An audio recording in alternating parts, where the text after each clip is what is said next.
Olá, sejam todos muito bem-vindos. Está começando o nosso boletim do mercado do boi gordo. Uma semana interessante de se analisar, afinal de contas, a gente tem aí pela frente o mês começando com expectativa de boa demanda, principalmente por conta aí das comemorações do Dia dos Pais, mas até que ponto essa situação pode afetar aí a precificação da arroba? Será que as indústrias já compraram o suficiente para garantir atender aí essa demanda?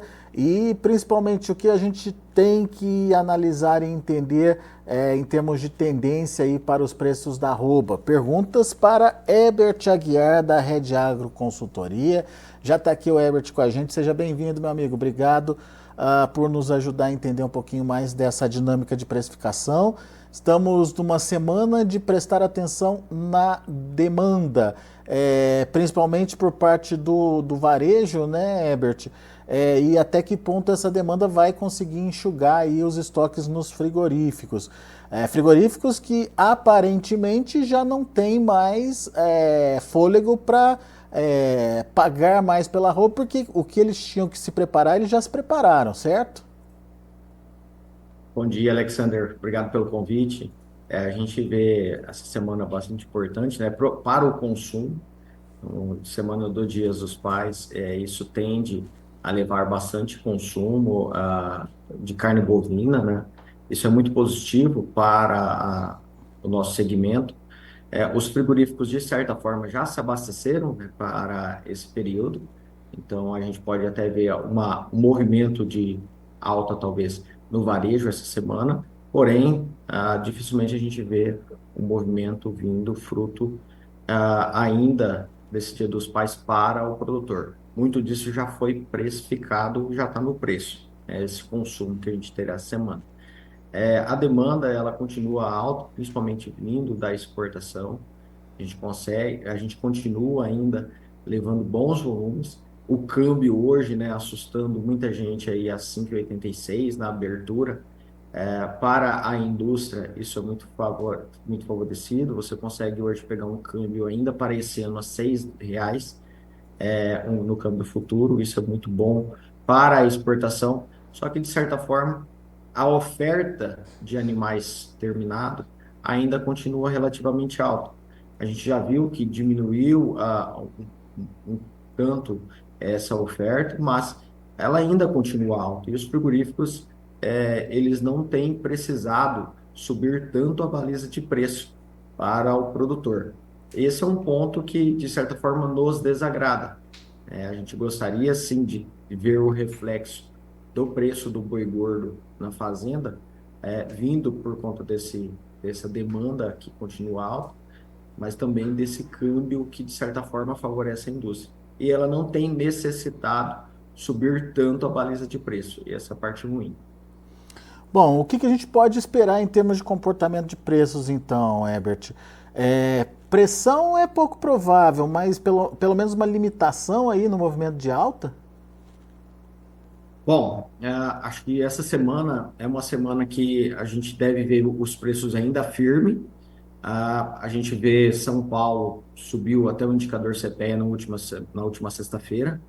Então, a gente deve continuar com preços firmes. Agora, movimentos para altas, aí vamos falar de R$ 3 a R$ 5, isso a gente precisa talvez ver fatos novos vindo do lado da oferta, que de certa forma não é necessário o frigorífico pagar tanto por isso. Então, preços, eles precisam, de certa forma, ver uma movimentação vindo desse tamanho de oferta que vai entrar para o frigorífico. O ponto é, a gente continua tendo um ágio dos contratos futuros nos meses à frente. A expectativa nossa é que a gente tenha uma arroba mais firme para esse segundo semestre. E isso tudo indica através dos fundamentos, quando a gente diminui a oferta de fêmeas, né, para esse período, e agora completa isso com machos. Se você lembra, Alexander, a gente falou alguns meses atrás sobre o levantamento do IMEA, que apontava, né, o interesse do produtor em aumentar o número de animais confinados para o segundo semestre do ano. Quando você olha os confinamentos no Mato Grosso, em sua grande maioria, estão todos cheios. São Paulo, muito boi entrou, Goiás, Mato Grosso do Sul, então a região central do Brasil, onde que concentra a maior região produtora, a gente viu entrando grandes volumes nos confinamentos aí, que são animais que começam a sair agora a partir de agosto. É uma margem muito interessante para o produtor. Então, de certa forma, muitos acreditam que não teremos aí talvez tantos animais sendo disponibilizados. No levantamento do IMEA, isso apontava para animais de confinamento, e aqui no Mato Grosso a gente tem um animal terminado a pasto, que a gente chama de TIP, muito volumoso. Então, muitos produtores aqui no Mato Grosso, em São Paulo, Mato Grosso do Sul, têm animais terminados a pasto que ainda vão sair completando os animais de confinamento.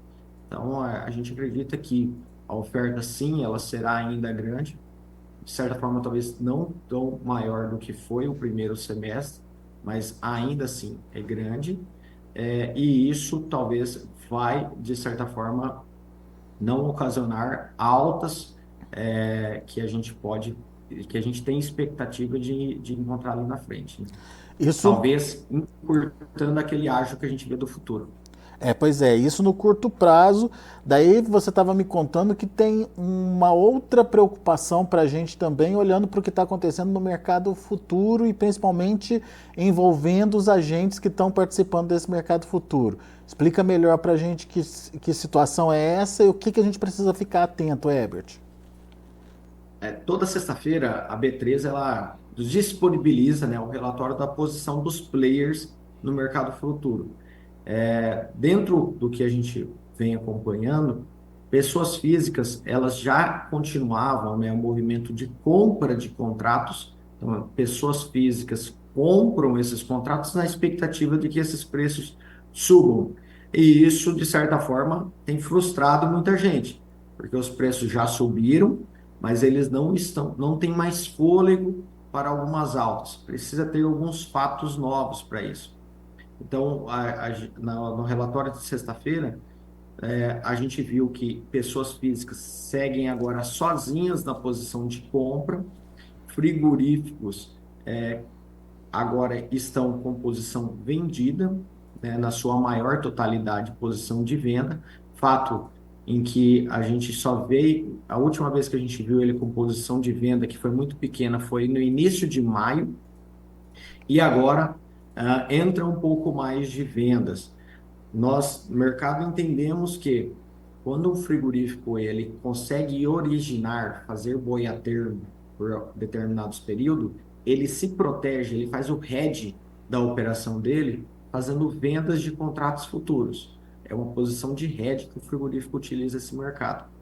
Agora, qual que é o ponto que me chama a atenção? É que pessoas físicas que estão na compra é o elo mais fraco da cadeia. Ou seja, alguma queda de preço pode, de certa forma, fazer com que essas pessoas tenham que desmontar posição, e isso talvez pode fazer com que preços no futuro, né, cedam. Se a gente tiver esse mercado caindo aí, se a gente vir pegando estoque de pessoa física, a gente pode ter um movimento grande de queda. O mercado futuro está vulnerável, então, nesse momento, Herbert. Bastante vulnerável, tem que ter bastante atenção. Ano passado, pessoas físicas fizeram aquele movimento de preços em que trouxeram o boi para R$ 190 ali em agosto, e depois disso a gente viu o preço recuperando. Muitas pessoas físicas continuaram aumentando a venda, e agora é uma posição oposta, né? Pessoas físicas continuam aumentando a posição de compra, e isso é um fator de atenção, a gente tem que tomar cuidado. A torcida é que sim, né? A gente realmente vê esses preços subindo, porém é um momento de atenção. A parte boa é que ainda continua tendo ágio no futuro. Para quem engorda boi, é um fator muito importante, porque você consegue defender uma margem que há muito tempo, Alexander, a gente não via por um período tão longo, você conseguir fixar a sua margem, ou seja, fazer uma engorda sem correr o risco de tomar prejuízo. Então, isso está muito bom para o lado do produtor. Eu tenho aqui o outubro na casa dos 243, o novembro na casa dos 245. Quando a gente compara com o que está sendo praticado hoje, na casa ainda dos 230, São Paulo como referência, Herbert? 233, o CPEA de sexta-feira, então a gente está falando um ágio aí de R$ 10, R$ 12 para alguns Já contratos. foi melhor que isso, mas ainda é positivo, né? Já foi melhor que isso, a gente já viu esse ágio em R$ 20, né, com B3, contratos futuros ali a 247 e físico a 227. A gente viu agora que o futuro, de certa forma, perdeu um pouco de força e a parte boa é que o preço do físico ele manteve sustentação e subiu um pouco. Muito bem. Ah, bom, então temos aí um mercado físico limitado para novas altas e temos um futuro que ainda traz vantagens, né, quando você relaciona isso com o mercado físico, mas é um mercado futuro ainda vulnerável. O que o pecuarista tem que fazer nesse momento, então, na sua opinião, Herbert? Qual é a atenção maior que ele deve ter? Eu acho que assim, o produtor ele precisa fazer o dever de casa, assim como ele já faz com a boiada que ele está no confinamento. Todo dia vai lá, faz leitura de coxo, todo dia faz todo o manejo produtivo para conseguir ter índices zootécnicos positivos. O produtor deve fazer basicamente isso dentro de casa para a comercialização. Então, quando o produtor olha para o mercado futuro e vê um ágio, se ele sabe qual é o custo daquele animal e quando ele vai fazer a terminação disso, ele deveria talvez olhar para esses contratos e garantir aquela margem para que ela fique dentro de casa. Porque ninguém consegue saber se esse preço realmente vai ser alcançado lá na frente. Mas a vantagem do produtor é que ele consegue, de certa forma, garantir essa margem usando essas ferramentas de preço para que ele, de certa forma, não tome prejuízo. Então, de nada adianta, muitos produtores nos procuram, falar, mas esse contrato futuro e esse preço aí em tela, basicamente isso está garantindo para você uma margem. Então, não adianta nada você olhar e não fazer nada, ficar especulando no mercado. Aquele ponto de, vou esperar subir mais um pouco para poder fazer alguma trava ou fazer algum tipo de gerenciamento de risco, às vezes não acontece. Então, cabe o produtor olhar para eles e fazer o dever de casa, garantindo essa margem. Seria, acho que é a principal recomendação para qualquer produtor. Muito bom. O Herbert, de maneira geral, é um mercado que merece atenção redobrada esse ano por conta de fatores que estão acontecendo aí que podem mudar a precificação no dia a dia, né? Então, gerenciar e ter boas informações é sempre importante, né? Alexander, olha o que aconteceu agora nos Estados Unidos, né? A última semana, os Estados Unidos, o valor do gado vivo lá perdeu 4% de preço. Fruto do quê? Fruto de um cenário, de uma possível recessão que a gente vai ver no mercado americano.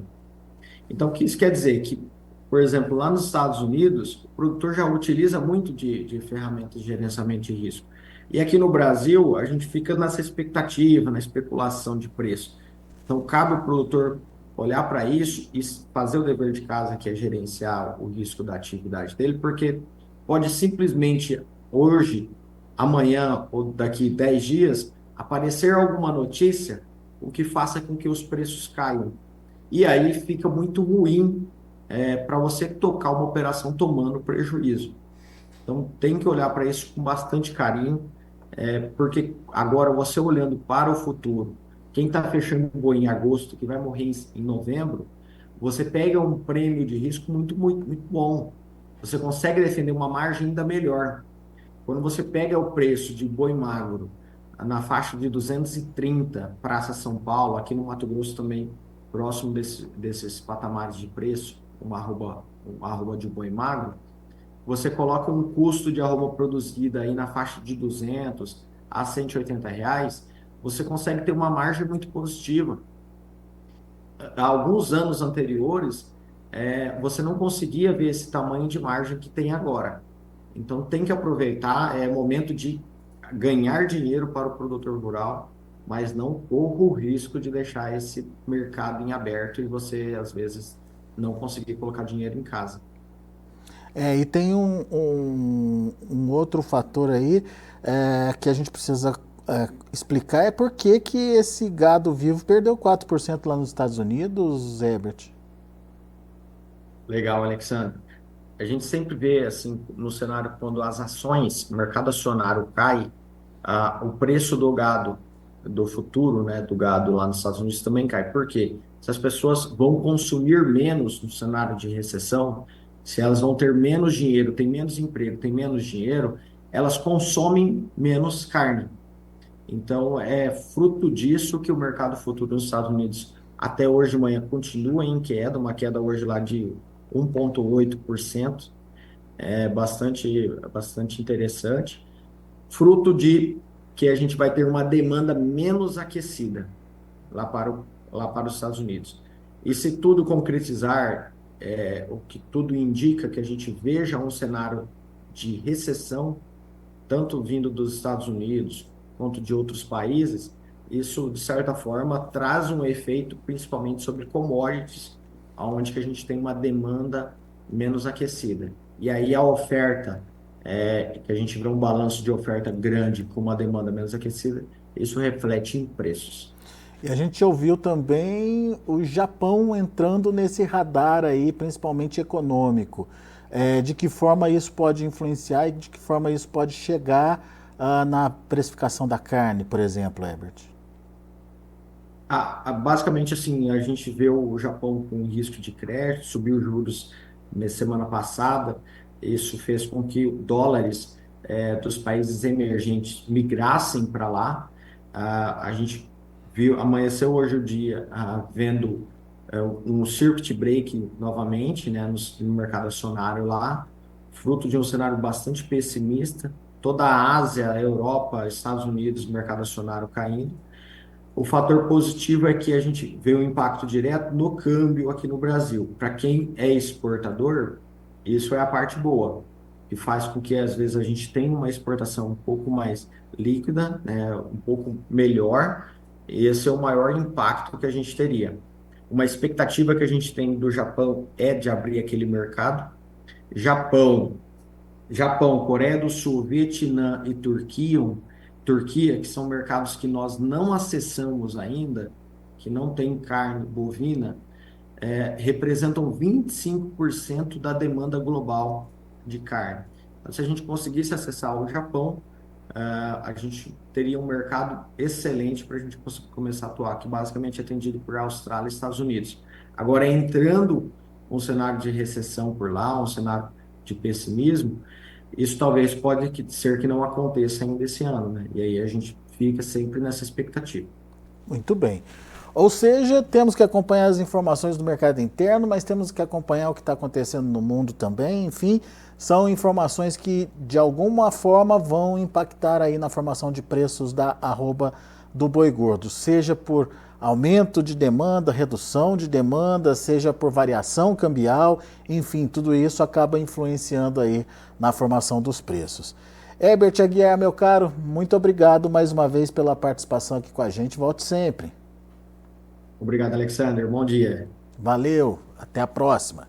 Tá aí Herbert Aguiar, Rede Agro Consultoria aqui com a gente, trazendo as informações do mercado do boi gordo. Vamos ver como estão os preços lá na B3, de olho na tela, você acompanha comigo. Agosto, nesse momento, subindo 0,32% a R$ 237,10. Setembro, R$ 237,85, alta de 0,13%. Outubro, R$ 243,70, subindo 0,54%. Em novembro, uma queda de 0,06% a R$ 245,20. Indicador CPEA subiu 0,52% a R$ 233,15. Essas são as informações do mercado do boi gordo. A gente vai ficando por aqui. Notícias agrícolas e informação agro relevante conectada.